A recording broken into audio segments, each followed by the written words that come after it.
Faire perdurer la mémoire de nos confrères disparus est aussi une pièce indispensable à notre structure.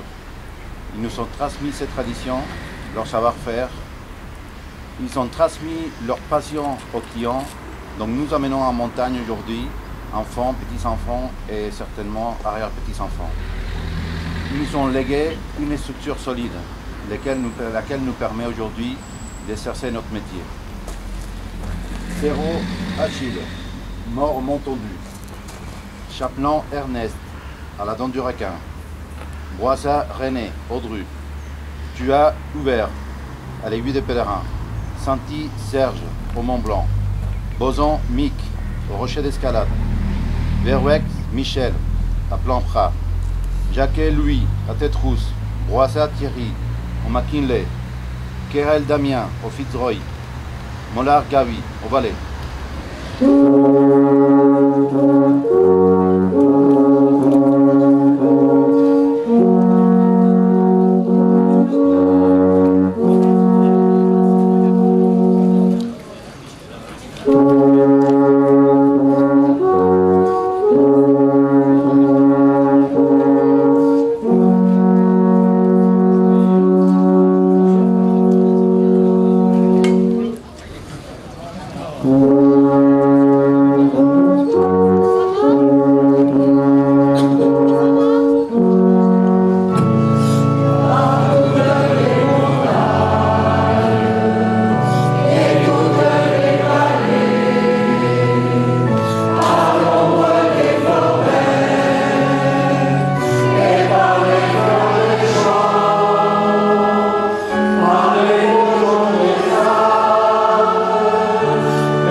Monsieur le Président, que chaque année c'est un bel événement et un beau moment d'émotion que cette fête des guides.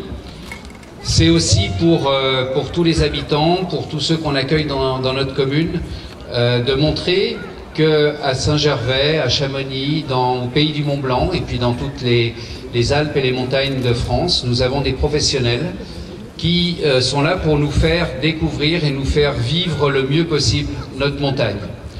Ce sont aussi des gens qui savent écouter la montagne, qui savent la lire et qui savent quand il faut y aller, quand il ne faut pas y aller, quels sont les bons gestes, quels sont les mauvais gestes. Donc, la fête des guides, c'est le moment d'honorer les guides présents, mais c'est aussi le moment d'honorer les guides décédés, les guides qui ont fondé notre structure et qui ont fondé notre vision de la montagne.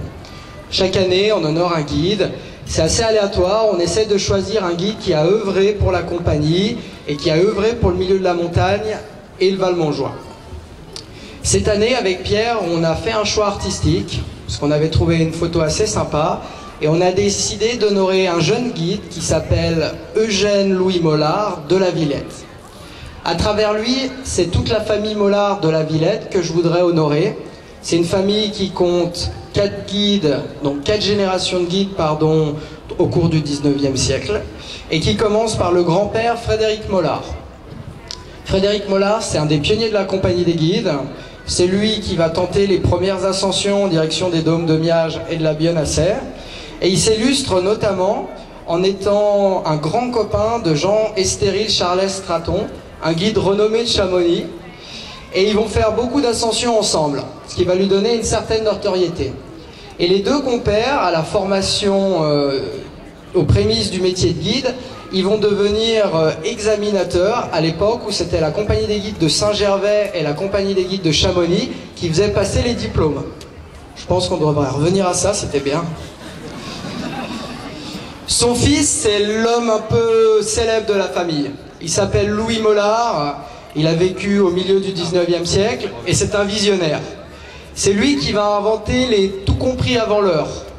Il a l'idée de récupérer les clients en char-à-banc à la gare du Fayet, ou du moins les diligences qui arrivaient. Il les monte chez lui, les loge, les nourrit, moyennant argent. Le lendemain, il monte aux alpages de Miage en passant par sa buvette de la Gruve. On boit un coup, on laisse quelques piécettes. Repas à Miage, ascension du col du Tricot, et là sa femme les attend au refuge des deux frères, qui était l'ancien refuge du col du Tricot, qui lui appartient aussi, où il loge ses convives. Le lendemain, traversée des roches, visite des baignoires des Comtes, et nuit à Durier pour l'ascension de la Bionnassay. Donc c'est un guide visionnaire qui avait l'idée de développer ce qu'on appelle les chaînes d'ascension, comme les Orsay sur la voie royale du Mont-Blanc, parce qu'il ne faut pas oublier que ce sont les guides de Saint-Gervais qui ont créé les refuges sur la voie royale du Mont-Blanc. On peut toujours croire ce que le club alpin nous dit. Et il en est de même dans le vallon de Miage. Alors ce bon Louis Mollard, et c'est avec une certaine émotion que je l'évoque parce que c'est un de mes ancêtres. Bon, on n'a pas la même moustache, mais il y a un air de famille. Il a eu deux fils, ce fameux Eugène Louis dont on vous a peint le tableau, qui a une carrière de guide assez classique, et son frère jumeau qui s'appelle Frédéric-Henri Mollard. Donc les deux jumeaux vont faire beaucoup de montagnes avec leur père, avec leur grand-père, et malheureusement l'histoire va les rattraper. Mobilisés en 1914 pour la Grande Guerre, ils vont décéder très vite sur le champ de bataille. Et pour leur rendre hommage au sacrifice de tous les guides du Val-Montjoie ont fait dans les montagnes des Vosges pendant la Grande Guerre, Pierre Azer a décidé de représenter Louis-Eugène dans son uniforme de chasseur alpin. Je vous remercie. Merci Julien, tu peux dévoiler le tableau. C'est le reflet là qui me gêne.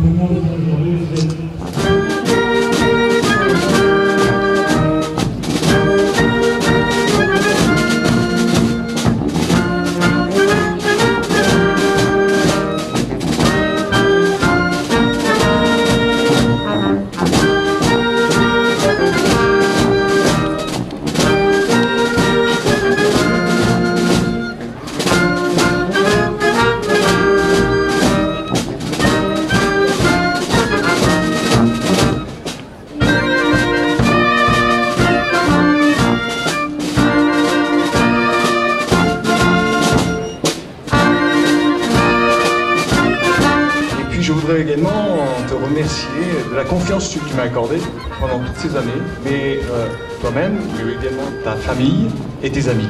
Ça, c'est très important pour eux, cette confiance. Merci Marcel.